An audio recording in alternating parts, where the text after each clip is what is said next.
बिस्मिल्लाहिर्रहमानिर्रहीम। अस्सलाम वालेकुम। उम्मीद है आप तमाम स्टूडेंट खैरियत से होंगे। अल्लाह पाक आपको खैरियत से रखे और इम्तहानात में अच्छे मार्क्स से कामयाब करें।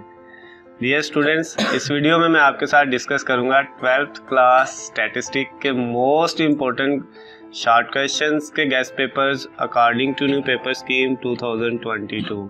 ये वीडियो पंजाब के तमाम स्टूडेंट्स के लिए बहुत ज़्यादा अहम है। वीडियो को लास्ट तक देखिएगा ताकि आपका ज़्यादा से ज़्यादा फ़ायदा हो सके और चैनल को सब्सक्राइब कर लें, बेल आइकन के बटन को प्रेस कर लें ताकि आपको हमारी आने वाली तमाम नई गेस्ट पेपर्स और पेपर पेयरिंग स्कीम्स की वीडियो अपडेट बआसानी मिल सके। बेटा अगर आप इन गेस्ट पेपर्स को अच्छे से रेडी कर लेंगे, तैयार कर लेंगे तो बेटा आपके पेपर में जो है वो पासिंग मार्क्स आसानी से आ जाएंगे। यानी वो बच्चे जिन्होंने अभी तक कुछ भी नहीं पढ़ा हुआ, जिनकी बिल्कुल अभी 0% जो है ना वो तैयारी है, वो भी बेटा इन गेस्ट पेपर को अगर रेडी कर लें तो बेटा आसानी से पास हो सकते हैं। तो बेटा चलते हैं शॉर्ट क्वेश्चन की तरफ। हमारे पास पहला शॉर्ट क्वेश्चन ये है, व्हाट इज़ स्टैटिस्टिक। स्टैटिस्टिक क्या है, इसको डिफाइन करना है। Number 2, what is sampling and also right units of sampling. Sampling क्या है और सैम्पलिंग के आपने क्या लिखने हैं, यूनिट्स लिखने हैं। नंबर 3 आपके पास है define normal distribution. Normal distribution को डिफाइन करना है। नंबर 4 है what is degree of freedom. Degree of freedom से क्या मुराद है। क्वेश्चन नंबर 5 है हमारे पास difference between finite and infinite population. क्या बेटा, difference between finite and infinite population. Number 6 है हमारे पास what is statistical inference. Statistical inference से क्या मुराद है। Number 7, write properties of normal distribution. Normal distribution की प्रॉपर्टीज़ आपने लिखनी है। उसके बाद अगर नेक्स्ट क्वेश्चन 8 की तरफ चलें तो वो क्वेश्चन है हमारे पास define simple linear regression. Question number 9 है हमारे पास find the slope and Y intercept of line whose equation.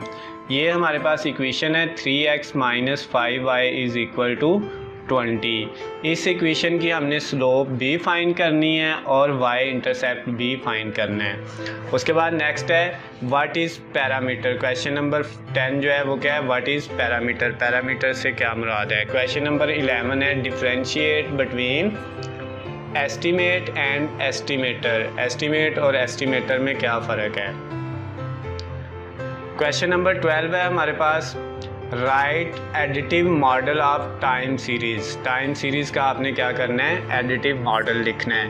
Question number 13 है हमारे पास define normal frequency distribution. Normal frequency distribution की तारीफ़ करनी है आपने। क्वेश्चन नंबर 14 है हमारे पास what is the relation between binomial and normal distribution. Normal और बाइनोमियल डिस्ट्रीब्यूशन में क्या फ़र्क है वो लिखना है। क्वेश्चन नंबर 15 है हमारे पास write down 4 component of time series. Time series के 4 कंपोनेंट के नाम लिखने हैं। आगे अगर हम चलें क्वेश्चन नंबर 16 है हमारे पास। क्वेश्चन नंबर 16 में है in a normal distribution mean deviation is equal to 16 then find the standard deviation and variance. Mean deviation की वैल्यू गिवन दी हुई है, वेरिएंस और स्टैंडर्ड डेविएशन हमने फाइंड करना है बेटा। क्वेश्चन नंबर 17 है what is perfect positive association. Perfect positive association से क्या मुराद है। क्वेश्चन नंबर 18 है what is the main purpose of sampling. Sampling का मेन पर्पस क्या है, उसको डिफाइन करना है। क्वेश्चन नंबर 19 है define regression analysis. Question number 20 है give any 2 properties of coefficient of correlation. Coefficient of correlation की कोई भी 2 खसूसियात आपने लिखनी है। क्वेश्चन नंबर 21 है define the level of confidence. Question number 22 है what is the relation between mean median and mod in normal distribution. यानी कि नॉर्मल डिस्ट्रीब्यूशन के अंदर मीन, मीडियन और मॉड का आपस में क्या तल्लुक है वो बताना है। क्वेश्चन नंबर अगर 23 की तरफ चलें तो क्वेश्चन नंबर 23 में कहता है अगर आपके पास x की वैल्यू 100 दी हो और स्टैंडर्ड डेविएशन की वैल्यू 16 दी हो, मीन की वैल्यू 90 दी हो, तो आपने फाइंड क्या करना है, वैल्यू ऑफ z फाइंड करनी है बेटा। क्वेश्चन नंबर 24 में कहता है what is sampling frame. Sampling frame से क्या मुराद है। क्वेश्चन नंबर 25 है define signal and noise. Signal और नॉइस के अंदर फ़र्क आपने करना है। क्वेश्चन नंबर 26 है आपके पास ए की वैल्यू, बी की वैल्यू, ए बी की वैल्यू, एन की वैल्यू आपको दी हुई है और आपने ए और बी को चेक करना है क्या ये पॉजिटिवली एसोसिएटेड है या नहीं है। क्वेश्चन नंबर 27 है differentiate between fixed and random variable. Fix और रैंडम वेरिएबल में क्या फ़र्क है। 28 क्वेश्चन है what are type 1 and type 2 errors. Type 1 और टाइप 2 एरर्स क्या होते हैं, उनको डिफाइन करना है।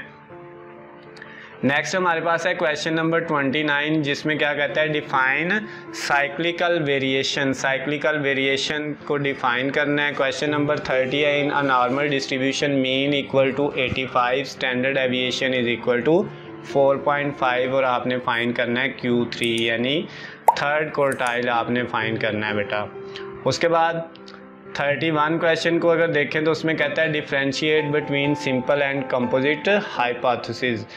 सिंपल और कंपोजिट हाइपोथेसिस में क्या फ़र्क है।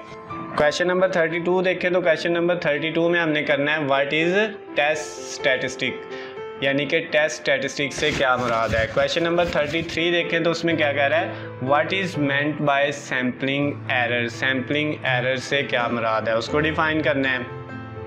क्वेश्चन नंबर 34 में कह रहा है डिफाइन टर्म बाइस। ये BIAS इसका क्या मतलब है ये आपने बताना है। क्वेश्चन नंबर 35 में हमने स्कैटर डायग्राम को डिफाइन करना है। क्वेश्चन नंबर 36 में हमने सैम्पलिंग को डिफाइन करना है विद एंड विदाउट रिप्लेसमेंट, यानी define sampling with and without replacement. Sampling की डेफिनेशन करनी है रिप्लेसमेंट के साथ और रिप्लेसमेंट के बगैर।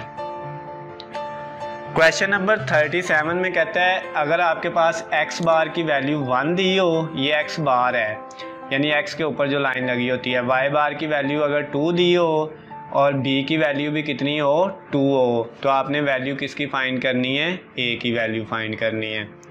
नेक्स्ट बेटा अगर हम क्वेश्चन नंबर 38 की तरफ चलें तो 38 वाले में हमें कहता है अगर आपके पास XY की वैल्यू 90 हो, SX की वैल्यू 4 हो और SY की वैल्यू 16 हो, तो आपने BXY और BYX की वैल्यूज़ को फाइंड करना है बेटा। उसके बाद नेक्स्ट क्वेश्चन नंबर 39 में कहता है define the term secular trend. Question number 40 है what is meant by attribute. Question number 41 है define point of inflection. Question number 42 है define the meaning of census. Question number 43 है describe the meaning when r equal to 0। जब r 0 के equal होता है तो इसका क्या मतलब है ये आपने बताना है बेटा। उसके बाद क्वेश्चन नंबर 44 में क्या कह रहा है find the ordinate of curve at z is equal to -0.84। जब z -0.84 हो तो ऑर्डिनेट की वैल्यू क्या होगी वो फाइंड करनी है। आगे क्वेश्चन नंबर 45 में कहता है what is curve fitting. Curve fitting से क्या मुराद है। क्वेश्चन नंबर 46 में क्या कह रहा है what is contingency table. Contingency table से क्या मुराद है। 47 में क्या कहता है define principle of least square, यानी लीस्ट स्क्वायर का प्रिंसिपल को डिफाइन करना है। क्वेश्चन नंबर 48 में क्या कहता है if z negation n 0 1 then find p of z less than -1.96। यहाँ पे जो ये z निगेशन n के आगे वैल्यू 0 1 लिखी है, 0 मीन है और 1 जो है वो स्टैंडर्ड एविएशन की वेरिएंस की वैल्यू होती है बेटा। 49 वाला क्वेश्चन है describe the hypothesis testing. Hypothesis testing को आपने डिस्क्राइब करना है। क्वेश्चन नंबर 50 है आपके पास define rank correlation. Rank correlation से क्या मुराद है। तो बेटा ये आपके पास 50 शॉर्ट क्वेश्चन थे जो आपने करने हैं। मोस्ट इम्पोर्टेंट शॉर्ट क्वेश्चन है बेटा जो आपके पेपर में आने के चांसेस ज़्यादा से ज़्यादा होते हैं। इन क्वेश्चन को आपने अच्छे से कर लेना है। और बेटा अगर आप लोगों को इनके आंसर वगैरह नहीं मिल रहे, आपको ढूंढने में कोई इशू हो रहा है, तो बेटा आप लोगों ने कमेंट सेक्शन में मुझे बताना है ताकि मैं इनके आंसर को भी आप लोगों के साथ डिस्कस कर सकूं। इनके आंसर्स के ऊपर भी एक वीडियो बना दूं बेटा। तो आप लोगों ने बेटा अपनी राय का इजहार ज़रूर करना है। आपको जो है बेटा जो भी मसला होगा इसके बारे में वो आपने मुझे बताना है।